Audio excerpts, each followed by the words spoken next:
June 27ರಂದು ಕಾರಿನಲ್ಲಿ ಸ್ಫೋಟಗೊಂಡಿದ್ದ ಕಚ್ಚಾ bomb ಪ್ರಕರಣದ ಮೂಲವನ್ನ ಭೇದಿಸಿದ ಶಿರಾ ಪೊಲೀಸರು ಬೆಂಗಳೂರಿನ ಸಿದ್ದಾಪುರದಲ್ಲಿ ವಾಸವಾಗಿದ್ದ ರಮ್ಯಾ ಅವರಿಗೆ ಚಾಕುವನ್ನ ತೋರಿಸಿ ಅಪಹರಣ ಮಾಡಿಕೊಂಡು KA47 E1322ನ ಊಬರ್ ಕಾರನ್ನು ಬುಕ್ಕು ಮಾಡಿಕೊಂಡು ಬರುತ್ತಿದ್ದಾಗ ರಮ್ಯಾ ಸ್ನೇಹಿತರವರು ಸಿದ್ದಾಪುರ ಪೊಲೀಸ್ ಠಾಣೆಗೆ ಈ ಬಗ್ಗೆ ಮಾಹಿತಿಯನ್ನ ನೀಡಿರುತ್ತಾರೆ.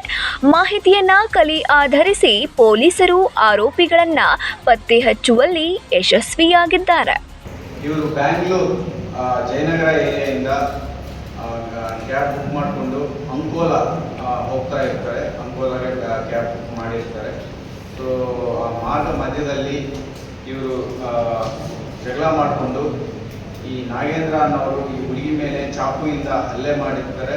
ಇನ್ನು ಈ ಕುರಿತು ಮಾಧ್ಯಮಗೋಷ್ಠಿಯನ್ನ ನಡೆಸಿ ಮಾತನಾಡಿದ ತುಮಕೂರು ಜಿಲ್ಲಾ ಪೊಲೀಸ್ ಎಸ್ಪಿಯವರಾದ KV ಅಶೋಕ್ ಮತ್ತು ADSPಯಾದ C ಗೋಪಾಲ್ ಅವರು ಈ ಸಂಬಂಧ ಕಳ್ಳಂಬೆಳ್ಳ ಪೊಲೀಸ್ ಠಾಣೆಯಲ್ಲಿ ಪ್ರಕರಣವನ್ನ ದಾಖಲಿಸಿ ತನಿಖೆಯನ್ನ ಕೈಗೊಂಡಿದ್ದು, ತಕ್ಷಣ ಕಳ್ಳಂಬೆಳ್ಳಿ ಠಾಣೆಯ PSI, ಶಿರಾ ಗ್ರಾಮಾಂತರ ವೃತ್ತದ CPI ಮತ್ತು ಶಿರಾ ಉಪವಿಭಾಗದ DYSP ಅವರು ಕೃತ್ಯ ನಡೆದ ಸ್ಥಳಕ್ಕೆ ಭೇಟಿ ನೀಡಿ NH48 ರಸ್ತೆಯ ಸರ್ವಿಸ್ ರಸ್ತೆಯಲ್ಲಿ ಬಿದ್ದಿದ್ದ ಕಚ್ಚಾ ಬಾಂಬ್ನಿಂದ ಯಾವುದೇ ಅನಾಹುತವಾಗದಂತೆ ಸಂರಕ್ಷಿಸಿದ್ದಾರೆ ಎಂದು ತಿಳಿಸಿದರು.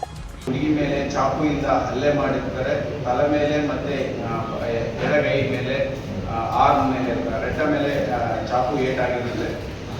ಅದರ ಜೊತೆಗೆ ಇವರ ಹತ್ರ ನಾಡ ಎಕ್ಸ್ಪ್ಲೋಸಿವ್ಸ್, ಕಂಟ್ರಿ ಎಕ್ಸ್ಪ್ಲೋಸಿವ್ಸ್ ಇಂದ ಒಂದು ಸ್ಫೋಟಕ ಸಂಭವಿಸಿದೆ ಅಂತ ಅಲ್ಲಿ ನಮಗೆ ಅವರು ಹೇಳ್ತಾರೆ ಡ್ರೈವರ್.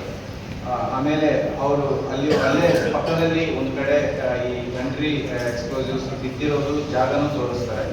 ಸೊ ಇಮಿಡಿಯೇಟ್ ಆಗಿ ನಾವು ಬಾಂಬ್ ಡಿಸ್ಪೋಸಲ್ ಸ್ಕ್ವಾಡನ್ನು ಕರ್ಸ್ಕೊಳ್ತೀವಿ ಮತ್ತು ಅದರ ಜೊತೆಗೆ ಬ್ಯಾಂಗ್ಳೂರಿಂದ ಫೋರೆನ್ಸಿಕ್ ತಜ್ಞರನ್ನು ಸಹ ಕರೆಸ್ಕೊಂಡಿದ್ದೀವಿ. ಶಿರಾ ಗ್ರಾಮಾಂತರ ವೃತ್ತದ CPI, DG ಸೇರಿದಂತೆ ಸಿಬ್ಬಂದಿಗಳ ಕಾರ್ಯವೈಖರಿಯಿಂದ ಕಾರಿನಲ್ಲಿ ಸ್ಫೋಟಗೊಂಡಂತಹ ಮತ್ತು ಸ್ಥಳದಲ್ಲಿ ದೊರೆತ ಕಚ್ಚಾ ಬಾಂಬ್ಗಳ ಪ್ರಕರಣವನ್ನ ಭೇದಿಸುವಲ್ಲಿ ಯಶಸ್ವಿಯಾಗಿದೆ.